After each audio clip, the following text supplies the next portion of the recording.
agronegócio tem crescido muito no país, segundo o Instituto de Pesquisa Econômica Aplicada.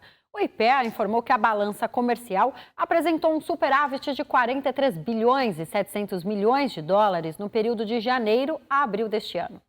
As exportações do setor cresceram 34,9%, enquanto as importações ficaram relativamente estáveis, com uma alta de 0,7%.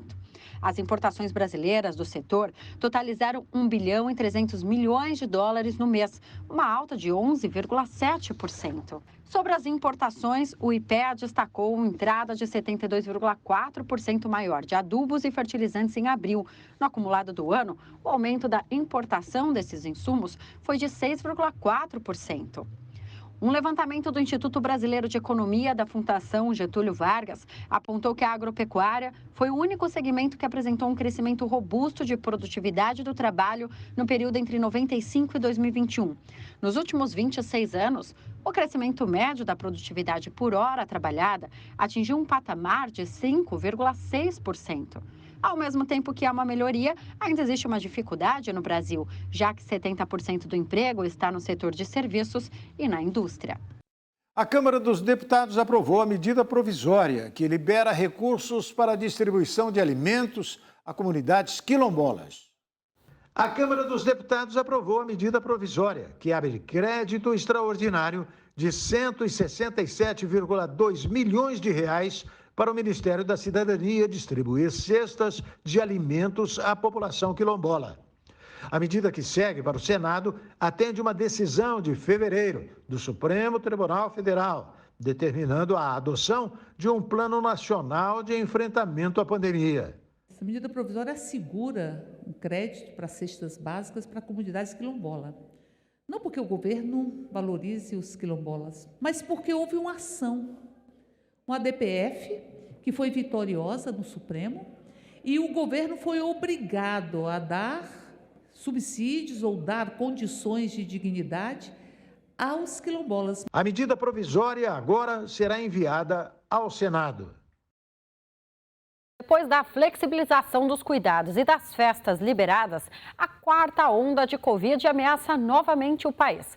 A taxa de transmissão do novo coronavírus voltou a romper o teto de segurança, indicando um novo crescimento da doença.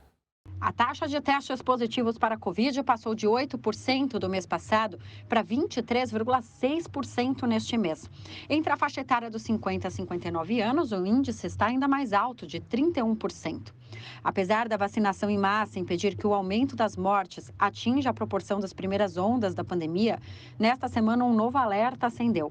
Isso porque a média móvel de óbitos registrou a primeira alta. Esse aumento já reflete nas internações em leito de Covid do estado de São Paulo, embora em um ritmo muito menor do que no auge da pandemia, quando ainda não existia vacina. Com base na dinâmica recente dos dados, é possível que já estejamos vivenciando o início da quarta onda de Covid, que com certeza é menos letal que as demais por conta da vacinação, mas ainda muito preocupante em razão da ausência de planos de contenção, abandono das máscaras e testagem por parte do poder público.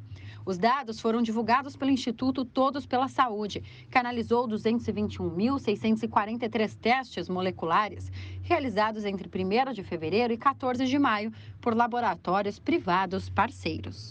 Nas últimas 24 horas foram registradas 114 mortes por Covid no Brasil. Mas o que vem preocupando as autoridades sanitárias é a estagnação da vacinação, de acordo com a Fundação Oswaldo Cruz. A Fiocruz, Fundação Oswaldo Cruz, afirmou que o Brasil enfrenta um movimento de estagnação da vacinação contra a Covid-19.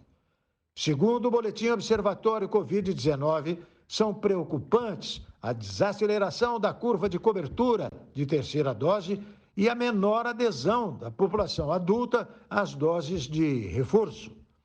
O documento afirma que, apesar de grande parte da população estar vacinada, ao menos com as 2 doses, o cenário atual ainda pode trazer preocupação, já que o uso de máscaras e a demanda pelo comprovante de vacinação têm sido abandonados.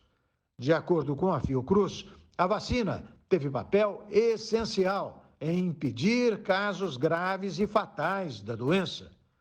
Os pesquisadores afirmam que os níveis de vacinação tem diminuído de acordo com a idade. Enquanto na faixa etária de 40 a 44 anos, o percentual é de 49,8%, entre pessoas de 18 a 19 anos, o percentual é de 25,2%.